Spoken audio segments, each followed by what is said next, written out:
Welcome back to my channel Sanu D V word. ಇವತ್ತಿನ ವಿಡಿಯೋದಲ್ಲಿ ಬಿರುದಾಂಕಿತ ಕನ್ನಡ ಕವಿಗಳ ಬಗ್ಗೆ ನಾವು ನೋಡೋಣ. ಬಿರುದುಗಳು, ಆ ಕವಿಗಳ ಕನ್ನಡ ಕವಿಗಳ ಬಿರುದುಗಳನ್ನು ನೋಡೋಣ. ಮೊದಲನೆಯದು ದಾನ ಚಿಂತಾಮಣಿ, ಇವರ ಬಿರುದಾಂಕಿತ ಅತ್ತಿಮಬ್ಬೆ. ಎರಡನೆಯವರು ಕನ್ನಡ ಕುಲಪುರೋಹಿತ ಆಲೂರು ವೆಂಕಟರಾಯರು. ಕನ್ನಡದ ಶೇಕ್ಸ್ಪಿಯರ್ ಕಂದಕಲ್ ಹನುಮಂತರಾಯರು. ಕನ್ನಡ ಕೋಗಿಲೆ ಕಾಳಿಂಗರಾವ್ ಪಿ. ಕನ್ನಡ ವರ್ಡ್ವರ್ತ್ ಕುವೆಂಪು. ಕಾದಂಬರಿ ಸಾರ್ವಭೌಮ ಆನ ಕೃಷ್ಣರಾಯರು. ಕರ್ನಾಟಕ ಪ್ರಹಸನ ಪಿತಾಮಹ ಟಿ ಪಿ ಕೈಲಾಸಂ. ಕನ್ನಡದ ಸಿಂಹ ಗಂಗಾಧರ ರಾವ್ ದೇಶಪಾಂಡೆ. ಸಂಗೀತ ಗಂಗಾದೇವಿ ಗಂಗೂಬಾಯಿ ಹಾನಗಲ್. ನಟಭಯಂಕರ ಗಂಗಾಧರ ರಾಯರು. ನಾಟಕ ರತ್ನ ಗುಬ್ಬಿ ವೀರಣ್ಣ. ಚುಟುಕು ಬ್ರಹ್ಮ ದಿನಕರ ದೇಸಾಯಿ. ಅಭಿನವ ಪಂಪ ನಾಗಚಂದ್ರ. ಯಕ್ಷಗಾನಾಚಾರ್ಯ ಪಾರ್ತಿಸುಬ್ಬ.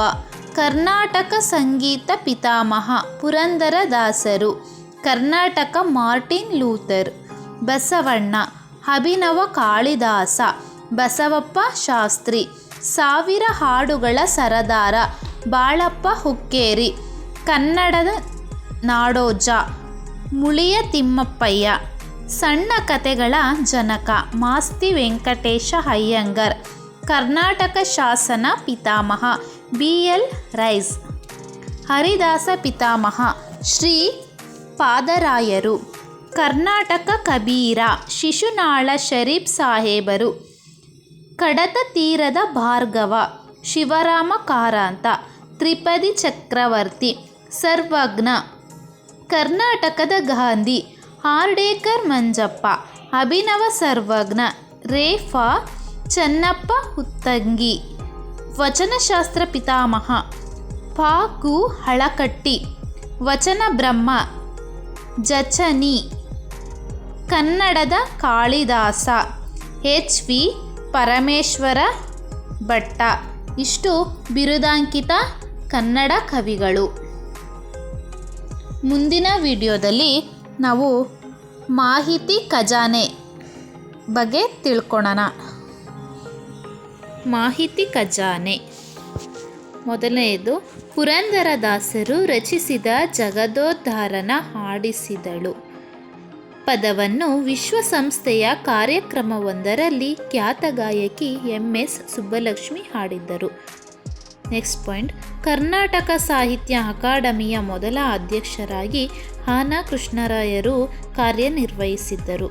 ನೆಕ್ಸ್ಟ್, ಹಿಂದೂಸ್ತಾನಿ ಸಂಗೀತದ ಜೈಪುರ ಪುರಾಣದಲ್ಲಿ ಕನ್ನಡಿಗ ಮಲ್ಲಿಕಾರ್ಜುನ ಮಾನ್ಸೂನ್ ಅವರು ಪ್ರಸಿದ್ಧಿ ಪಡೆದರು. ನೆಕ್ಸ್ಟ್, ಸ್ವಾತಂತ್ರ್ಯ ನಂತರ ಮೈಸೂರು ಸಂಸ್ಥಾನದಲ್ಲಿ ಜವಾಬ್ದಾರಿ ಸರ್ಕಾರ ಅಸ್ತಿತ್ವಕ್ಕೆ ಬಂದಾಗ ಕೆ ಚಂಗಲರಾಯರೆಡ್ಡಿ ಅಧಿಕಾರ ವಹಿಸಿಕೊಂಡರು. ನೆಕ್ಸ್ಟ್, ಚಿತ್ರಕಲಾವಿದರು ವ್ಯಂಗ್ಯ ಚಿತ್ರಕಾರರು ಆಗಿದ್ದ ಆರ್ ಎಸ್ ನಾಯ್ಡು ಭಾರತೀಯ ಸಮಾಜವಾದಿ ಪಕ್ಷದ ಸಂಸ್ಥಾಪಕರಲ್ಲೊಬ್ಬರು. ನೆಕ್ಸ್ಟ್, ಬೆಳಗಾವಿಯನ್ನು ಕರ್ನಾಟಕದಲ್ಲಿ ಉಳಿಸಬೇಕೆಂಬ ಉದ್ದೇಶದಿಂದಲೇ ಪ್ರಕಟವಾಗುತ್ತಿದ್ದ ಪತ್ರಿಕೆಯೇ ಸಂದೇಶ. ನೆಕ್ಸ್ಟ್ ಪಾಯಿಂಟ್, ಪ್ರಸಿದ್ಧ ಪತ್ರಕರ್ತರು ಭಾರತದ ಪ್ರಧಾನಿಗಳ ಪತ್ರಿಕಾ ಸಲಹೆಗಾರರು ಆಗಿದ್ದ ಎಚ್ ವೈ ಶಾರದಾ ಪ್ರಸಾದ್ ಮಕ್ಕಳ ಮೂಲದ ಸಮ್ಮೇಳನದ ಮೊದಲ ಅಧ್ಯಕ್ಷತೆ ವಹಿಸಿದ್ದರು. ನೆಕ್ಸ್ಟ್, ಕರ್ನಾಟಕದಲ್ಲಿ ಈವರೆಗೆ ಮಹಿಳಾ ಮುಖ್ಯಮಂತ್ರಿ ಆಡಳಿತ ನಡೆಸಿಲ್ಲವಾದರೂ ವಿ ಎಸ್ ರಮಾದೇವಿ ಮಹಿಳಾ ರಾಜ್ಯಪಾಲರಾಗಿ ಹೊಣೆಗಾರಿಕೆ ನಡೆಸಿದ್ದಾರೆ. ನೆಕ್ಸ್ಟ್, ಕನ್ನಡ ಸಾಹಿತ್ಯ ಪರಿಷತ್ತು ಆರಂಭಗೊಂಡಾಗ 5 ಮೇ 1915, ಅದಕ್ಕಿಂತ ಹೆಸರು ಕರ್ನಾಟಕ ಸಾಹಿತ್ಯ ಪರಿಷತ್ತು. 1939ರಲ್ಲಿ ಕಸಾಪ ಆಯಿತು. ಇದಕ್ಕೆ ಮಹಾಶೋಷಕರಾಗಿದ್ದವರು ನಾಲ್ವಡಿ ಕೃಷ್ಣರಾಜ ಒಡೆಯರ್ ಅವರು.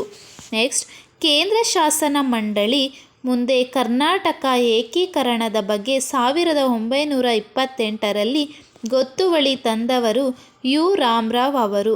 ಮುಂಬೈ ಶಾಸನ ಸಭೆಯಲ್ಲಿ ವಿಶ್ವನಾಥರಾವ್ ಜೋಗ ಅವರು ಇಂತಹ ಗೊತ್ತುವಳಿಯನ್ನು 1929ರಲ್ಲಿ ತಂದರು. ಇಷ್ಟು ಮಾಹಿತಿ ಖಜಾನೆಗಳು.